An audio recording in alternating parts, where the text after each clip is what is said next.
Welcome to the Builders of Authority podcast, a show committed to helping you build authority for your brand. In the realm of business and personal branding, authority stands as a cornerstone. Authority isn't built overnight, it's built over time. So join us as we build something remarkable together. And now, here's your host, Adam McChesney. Welcome back, everyone, to another episode of the Builders of Authority podcast. Our title sponsor for the podcast is Go High Level, also known as GHL. GHL is the first ever all-in-one platform that gives you the tools, support, and resources you need to succeed and crush your marketing goals. Personally, I've used this software since 2020. It's been a game changer for my business and our clients. If you are looking to level up your CRM and marketing game, then this is the platform to use. You can find a link for a free and extended 30-day trial with tons of Builders of Authority bonuses in the show notes to take advantage of this incredible opportunity to adopt GHL's amazing software and grow your business. Today is going to be a great episode. I've known this individual now for over 5 years. He and I met in a group where we learned digital marketing way back in the day. Seems like forever ago, but it was just a couple of years ago. Since then, we've been active in Apex together, as well as some other communities, and now he's a one-to-one coaching client of mine and a member of our BOA Mastermind. My guest today is Lewis Vandervalk. Lewis is the CEO and owner of Blue Crocus Solutions. He is a husband, father, podcast host, entrepreneur, and much more. Lewis, welcome to the show, man. Adam, awesome to be here. It feels like a full circle moment. Like you said, it's been like 5-6 years since we connected. So it's cool to be here. Appreciate you. Yep. Yeah, man. No, it's been awesome. And I know we've talked about this a couple of different times on and off air. I've been on your podcast, both of your podcasts, but just kind of sharing a little bit about like how you and I have kind of seen our full journeys kind of come full circle in many different regards, but also like similar situations, but different situations where you and I have both like left something to go full time into this digital marketing stuff. Since then, we started other businesses, obviously still do the digital marketing stuff. And so it's just been really cool to see that. But why don't you give the listeners a little bit of background on who Lewis is? For sure. Appreciate it. So grew up on a farm. You did construction all through, all the summers, all through high school, even during the winters. I was, finding ways to do it during the school semester. And then graduated, went right into full-time construction. So I've done roofing, pool installations, fence installations, clearing roads, framing houses from the ground up, concrete. Did a lot of different stuff. Really enjoyed it. Loved it. I actually used to brag to my friends that I got paid to go to the gym. I basically got paid to work out every day, and they had to pay for a membership, which has actually come around to bite me, believe it or not, because I've had to form the gym habit. And it's actually I just got my first full-time gym membership like 2 weeks ago at the YMCA. Got the pool and the gym. It's great. But before that, it was, working on the farm, and I kept fit doing that. Did all of that, right? So did that. Realized after that process of going full time into construction as a career, if you will, that I would eventually need to do something that would be able to support a family, give me the flexibility, and also be a long term solution. Construction is very hard on the body. Again, I loved it, but I couldn't see myself doing it for the next 40 years. So I started looking at some different options. My cousin said, you like math and science, just go do mechanical engineering because you like fixing things too and building stuff. And I was like, all right, cool. So I applied, got a degree in mechanical engineering, worked all through university as a mechanical design engineer, designing aftermarket parts for people who are paralyzed. So I guess a little bit even more full circle into the not quite medical field, but people who had lost an arm or a leg or were paralyzed or whatever. So my boss actually was paralyzed. He dove into a lake, and or the founder of that company, he dove into a lake when he was like 8 and broke his neck, and he was paralyzed from the neck down for the rest of his life. So he, started this business, and he's basically manufacturing hand controls as the main product that they made for people to be able to drive a vehicle with their hands instead of their feet, right? Got to do some really cool 3D printing stuff, custom designing.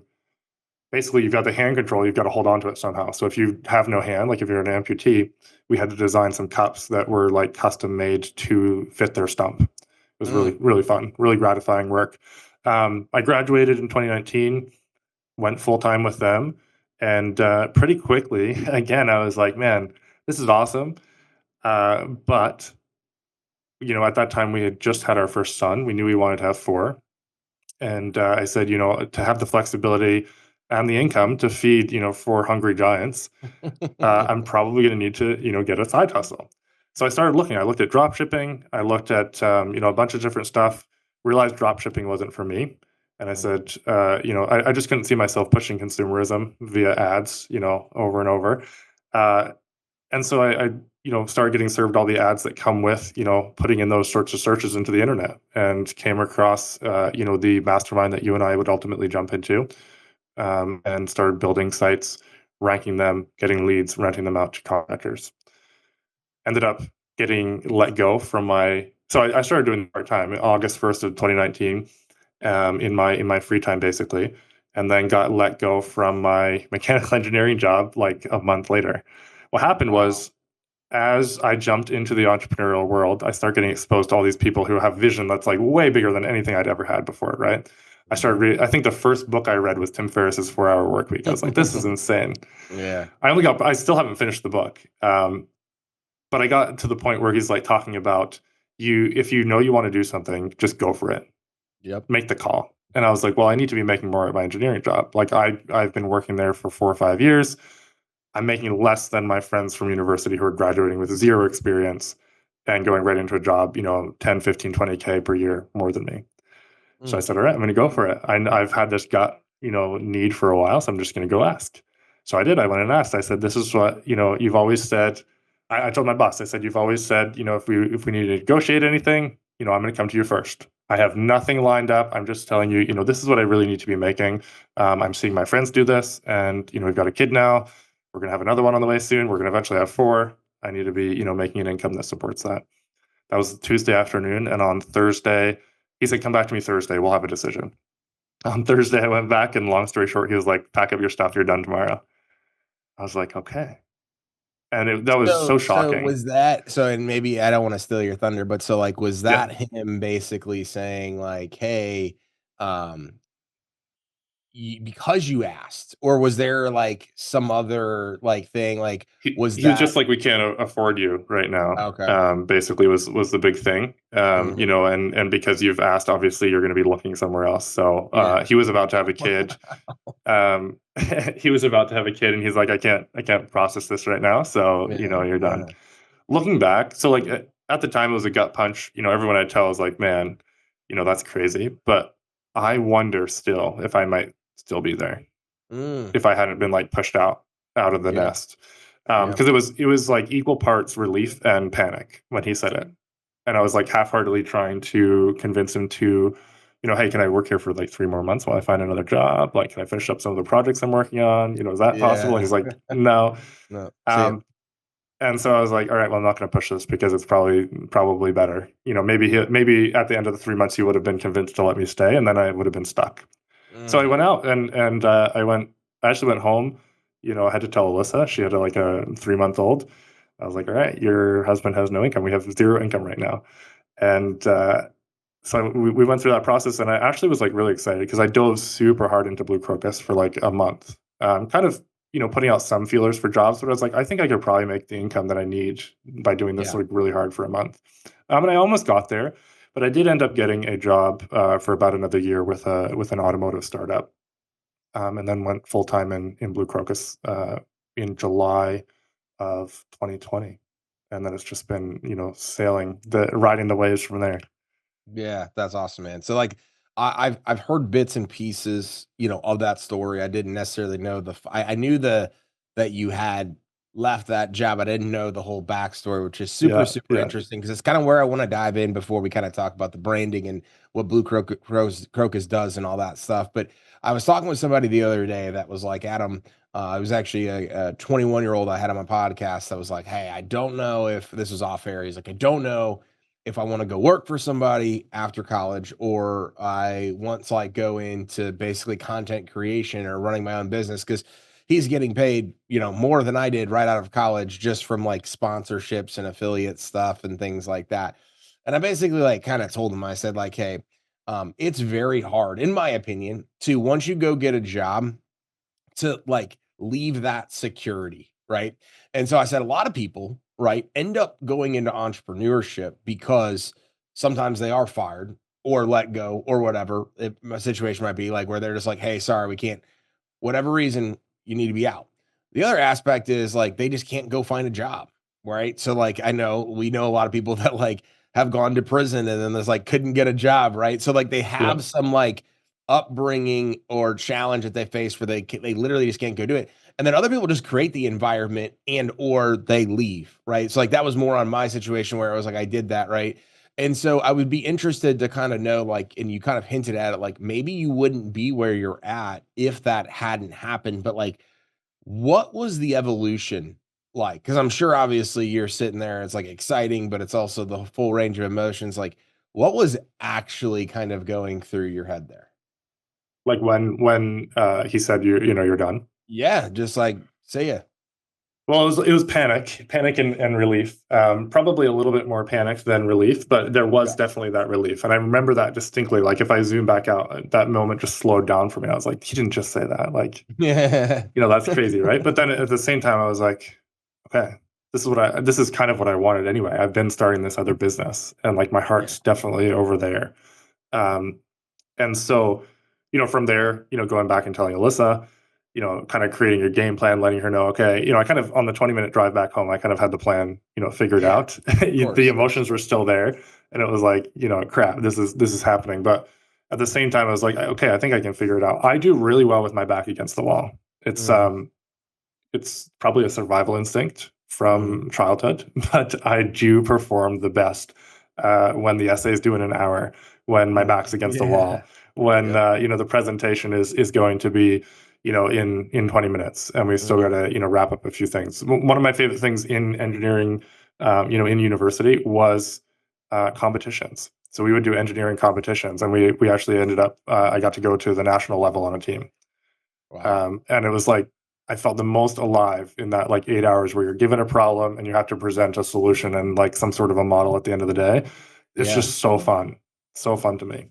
So I think it awoke that side of me, and it also was like, okay, maybe a career isn't as steady as we think it is, Mm, and maybe I just need to go out and hunt for my own food and make it. I love it.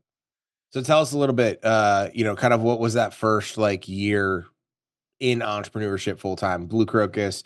Talk to us also a little bit about what Blue Crocus does and kind of how it's evolved over the last couple of years. Yeah, so started out doing rank and rent, building websites, ranking them with SEO, and then renting out the leads. I did evolve quite quickly into offering SEO as a service to existing businesses because I needed that cash flow right off the bat. I didn't have Mhm. really any nest egg saved up. I wasn't planning to go full time at the time that I did, Yep. and I had invested into starting the business already. So I did get some SEO clients right up front, some website clients to get some cash flow coming in. And then, over time, it actually morphed quite. I would say the first 2 years, uh, we ended up, fully going into just working with SEO clients and website clients from there. So we do SEO and websites for home service companies. We've got Mm, a few niches that we've kind of niched into. yeah. One of which is junk removal. We'll kind of get into that story a little bit around the Yeah. brand and the niche and all of that. But that's what we do, and that's kind of the process. It actually was interesting when I went full time.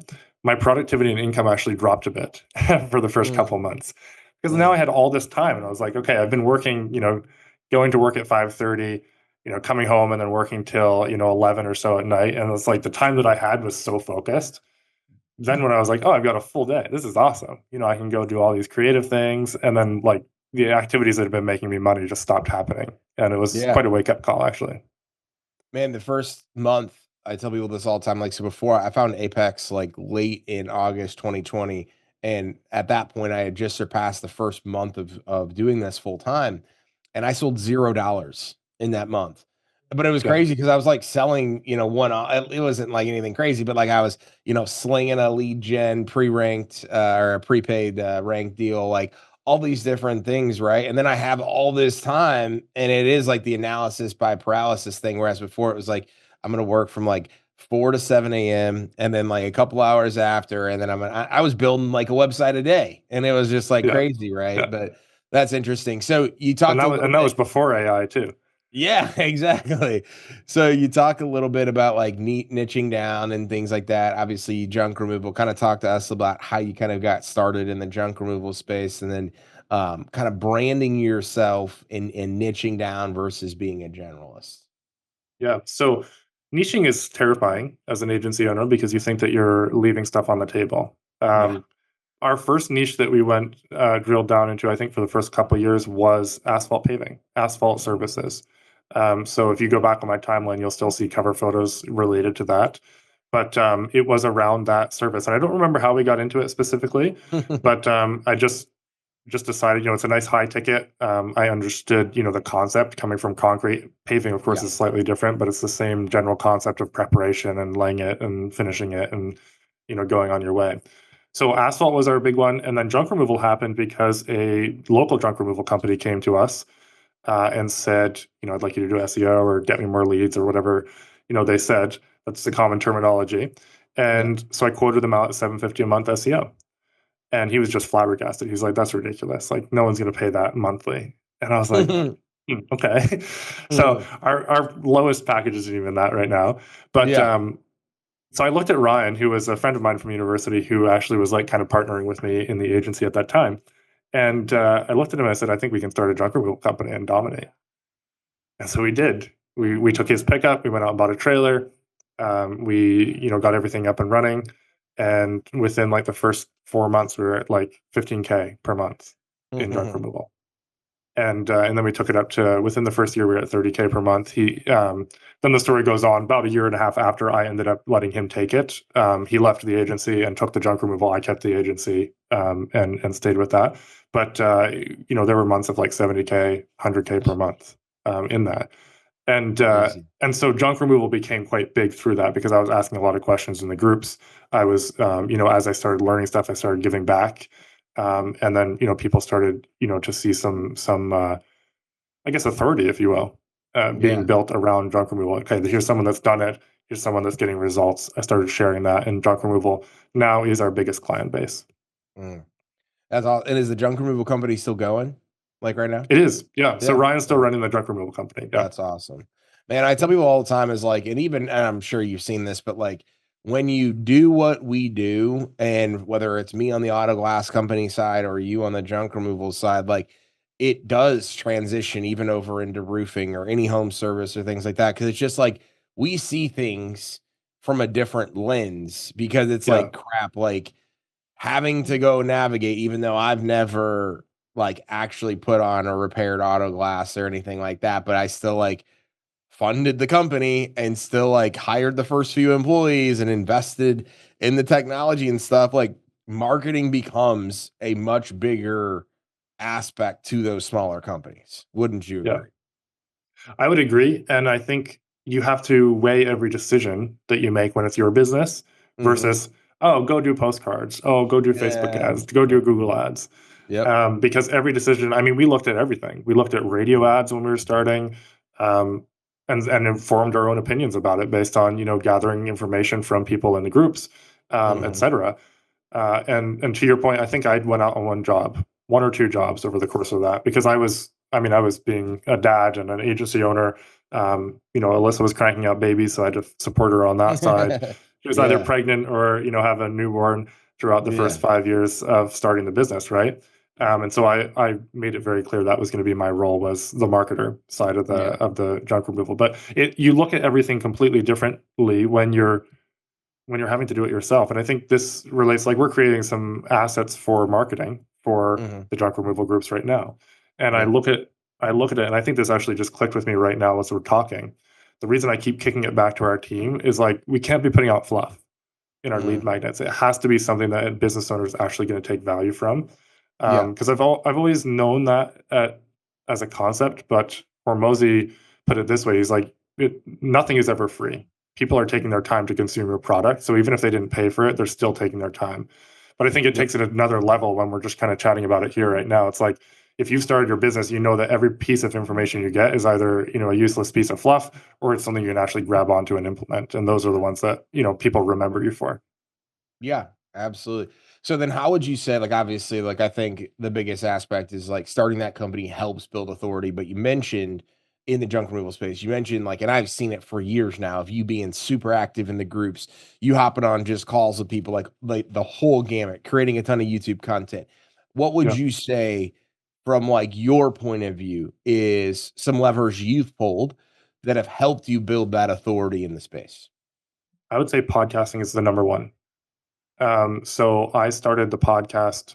I had a previous podcast called the Blue Crocus Experience, and it was a networking tool. I didn't really know it as much at the time, but I used it. I would throw it in the groups and say, "Hey, who wants to come on the podcast?" And 1 out of 10 people typically would become a client.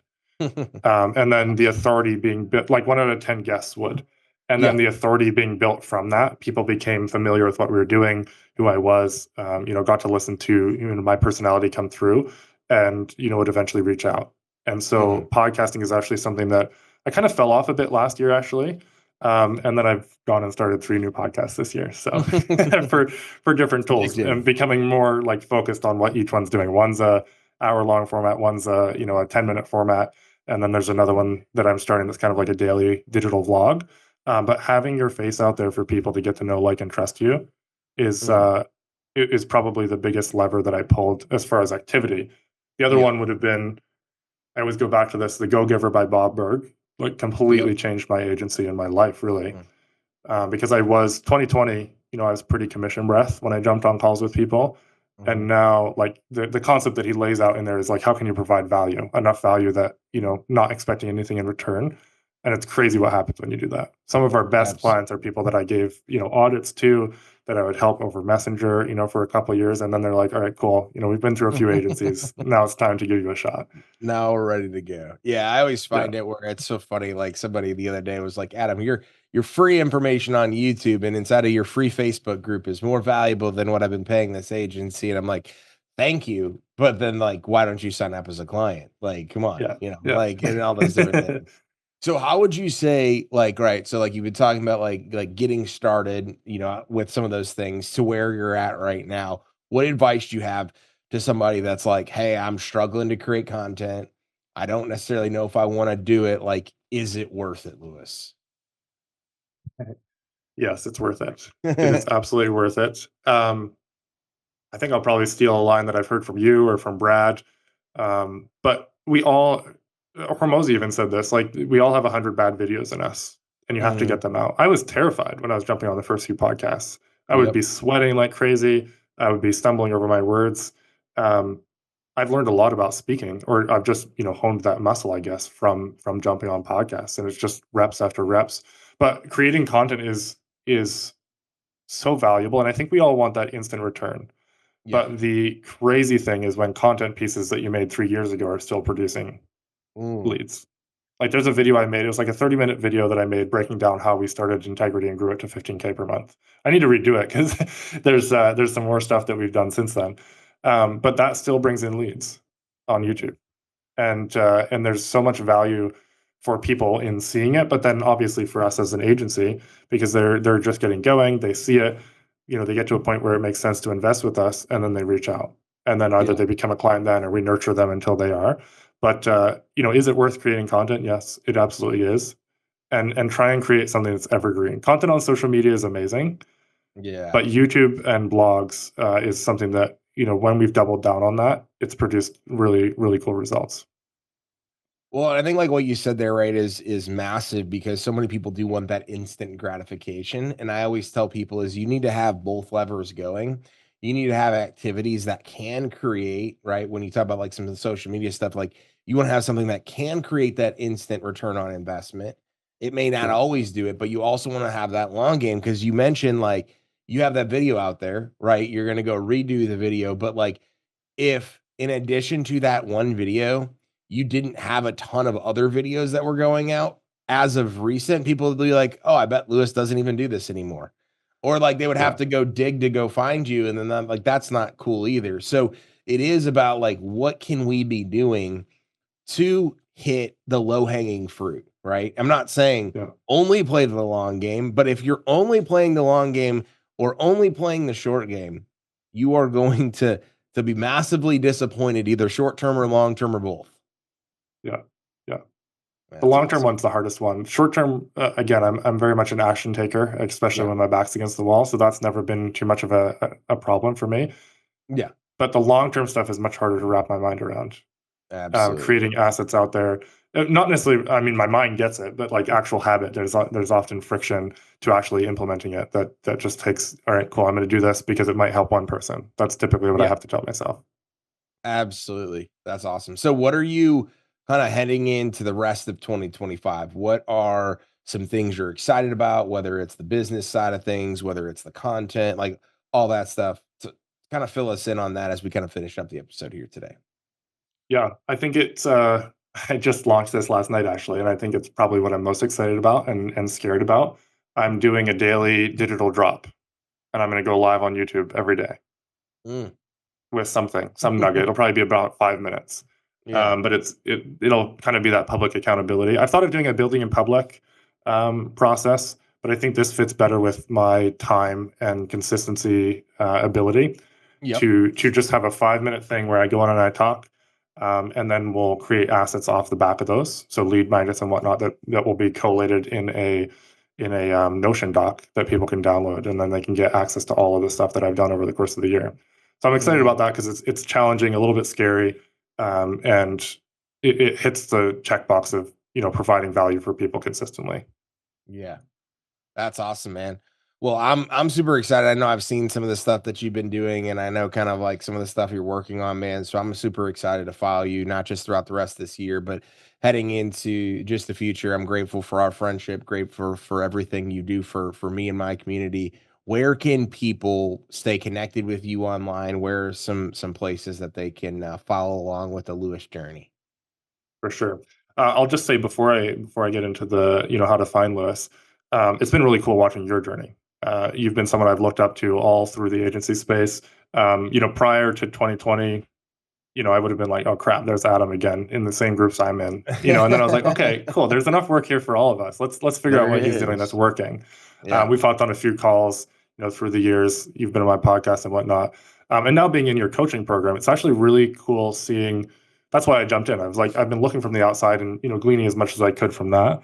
But seeing how your brain works, and what you have going on, really cool what you've done for your community. So take this soundbite and use it as you will. But anybody who's listening, this was not programmed either. It wasn't. But credit needs to be given where credit is due, because there's some cool stuff you're doing. And even in your free group, if people haven't jumped into that, they got to be doing that, because there's a lot of cool people besides you that are in there, sharing value, and it's a really cool ethos that you've grown there.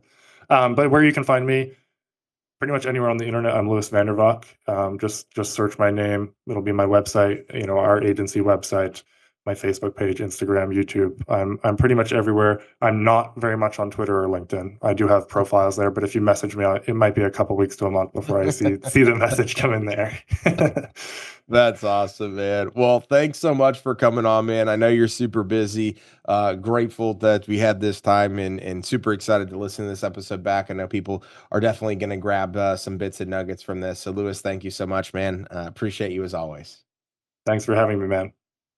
And thank you again to our title sponsor, Go High Level. Without them, we aren't able to produce the quality of content or have amazing guests on like we did today with Lewis. Check out a free and extended 30-day trial in the show notes. Make sure as well to leave us a 5-star review. We're making a big push for reviews this year, and it definitely helps move the needle. And remember, authority isn't built overnight. It's built over time. Thanks so much for tuning into this episode. We sure do appreciate it. If you haven't done so already, make sure you're subscribed to the show wherever you consume podcasts. This way you'll get notifications as new episodes become available. If you feel so inclined, please leave us a review. We sure do appreciate it. Until next time, friends.